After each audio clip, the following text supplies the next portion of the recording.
So hi guys, Adarsh here. JEE mains की यार 29 जनवरी की शिफ्ट 1 और शिफ्ट 2 दोनों की ही पेपर खत्म हो गई।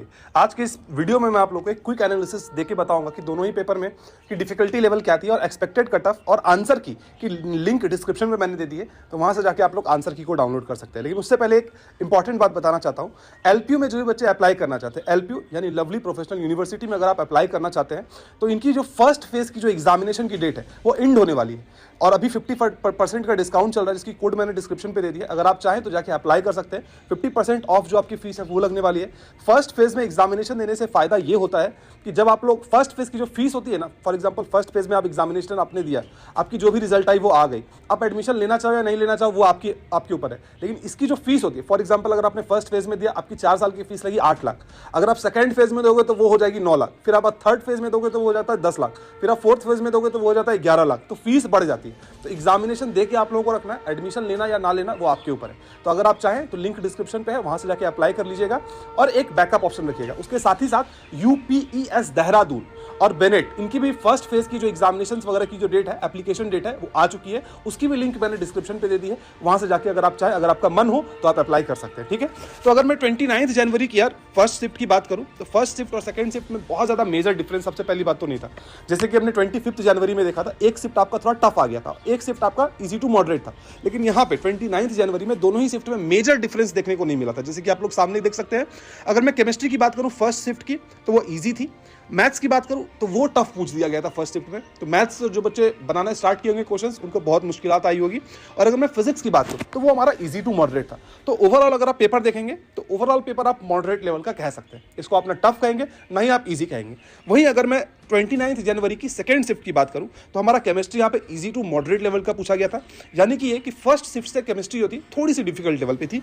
अगर मैं मैथ्स की बात करूं तो वो थी मॉडरेट। यानी कि ये कि फर्स्ट शिफ्ट में मैथ ज्यादा टफ था और सेकंड शिफ्ट में जो मैथ हम लोगों से पूछा गया था वो थोड़ा सा कम टफ था। और अगर मैं फिजिक्स की बात करूं तो वो भी हमारा इजी टू मॉडरेट लेवल का पूछा गया था। तो ओवरऑल पेपर यानी कि अगर आप फर्स्ट शिफ्ट ले या फिर सेकंड शिफ्ट ले तो 19 और 20 का ही फर्क था। ज्यादा का फर्क इसमें आप लोगों को देखने को नहीं मिला था।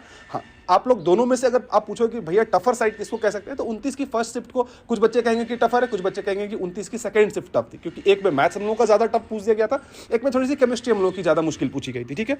अच्छा, इसके बाद अगर मैं एक्सपेक्टेड कट ऑफ की बात करूं तो एक्सपेक्टेड कट ऑफ आपके सामने दिख रहा है। आप इस एक्सपेक्टेड कट ऑफ जो मैं अभी जो आप लोगों को कट ऑफ बता रहा हूं, इसके ऊपर आप लोग 100% रिलाई तो नहीं कर सकते, क्योंकि अभी सारी क्वेश्चंस अभी तक आई नहीं। जब सारी क्वेश्चंस आ जाएंगी उसके बाद हम लोग 100% या फिर अप टू 90% भी एक्यूरेट डिसीजन ले सकते हैं कि क्या हम लोग की एक्सपेक्टेड कट ऑफ वो हो सकती है। ठीक है।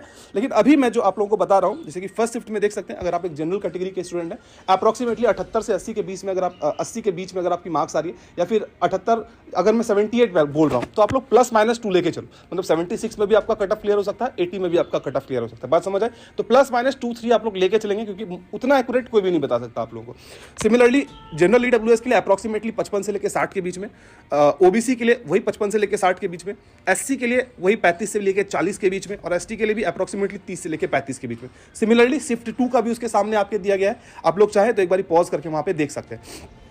तो यहां पे मैंने एक्सपेक्टेड कट ऑफ भी आप लोगों को बता दी। अब यार जो हम लोग की 29 जनवरी की जो पेपर आई थी, इसमें बहुत ज्यादा क्वेश्चंस अभी तक निकल के नहीं आए। इसी वजह से अभी हम लोग आप लोगों को वेटेज नहीं बता रहे कि 11 से ज्यादा पूछी गई थी या फिर 12 से ज्यादा पूछी गई थी, क्योंकि एटलीस्ट अगर हम लोग के पास 70 क्वेश्चंस हो तो हम लोग ये चीज गेस कर सकते हैं कि कितने पेपर में क्वेश्चंस जो थे वो 11 से और कितने 12 से थे।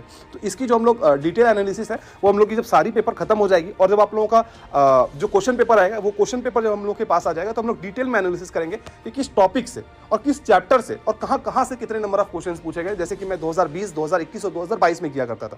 तो उसी तरीके से हम लोग एनालिसिस करेंगे। आप लोग चैनल को सब्सक्राइब कर लीजिएगा। तो मैं आंसर की लिंक, साथ ही साथ जो मैं कॉलेज के बारे में मैंने बताया था उसकी लिंक, वो तीनों ही की लिंक मैंने डिस्क्रिप्शन पे दे दी। आप लोग जाके जो आपको लगे कि आपके लिए यूजफुल है वो आप लोग कीजिएगा, और प्लीज दोस्तों के साथ शेयर जरूर से जरूर कीजिएगा। ठीक है। तब तक के लिए बाय बाय।